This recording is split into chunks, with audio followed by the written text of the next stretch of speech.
आंघोळीचं पाणी, धुणीचं पाणी, भांड्याचं पाणी किंवा नळ येऊन राहिला ना, पाणी पूर्ण खाली चाललं, रोडनी वाहून राहिलं, नाल्या बनून सुद्धा बाया मस्त नाल्यावर बसून वाकडा बोकडा आपल्या का धुवून राहिल्या, ते काय आहे सर्व सांडपाणी.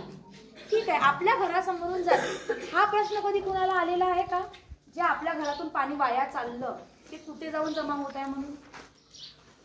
हा प्रश्न कधी कोणाला आला आहे का? तुमच्या मनात आला का हा प्रश्न कधी? आपण गावाचाच विचार करू आज. कोणाला हा प्रश्न आला का? एकट्या घराचा नाही, आता आपण गावाचा विचार करू की गावातून जे पूर्ण सांडपाण्याची निर्मिती होत आहे त्याची व्यवस्थितरित्या विल्हेवाट होऊन राहिली का, किंवा ते पाणी कुठे जाऊन जमा होत आहे, कुठे थांबलं आहे, हा विचार कधी कोणाला आला का? मॅडम, तुम्हाला माहिती आहे तुमच्या गावचं सांडपाणी कुठे कुठे जाऊन जमा होते? पूर्ण कुठे होते?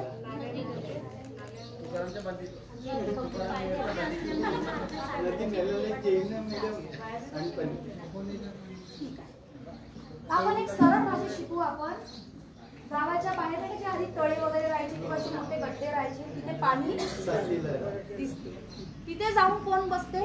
बाया, म्हशी. आता तुम्ही बोललेच नाही म्हणून मी म्हणतो, आपण हसत खेळत शिकू, झोप नाही लागली पाहिजे ना तुम्हाला. पण जे गावाच्या बाहेर सांडपाणी जमा होतं तिथे कोण जाऊन बसते?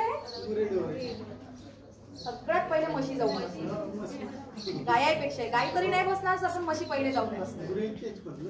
ज्या सकाळी निघल्या त्या आपल्या 10 वाजता का मस्त त्या पाण्यात जाऊन बसते. त्या काय करते मग तिथं बसून? मस्त त्या पाण्याचा आस्वाद घेते. मग त्या कुठे येतात? सायंकाळी मस्त आपल्या दिवसभर बसते तिकडे, चरते, आणखी बसते. मग त्या घरी कुठे येतात? मग त्या सायंकाळी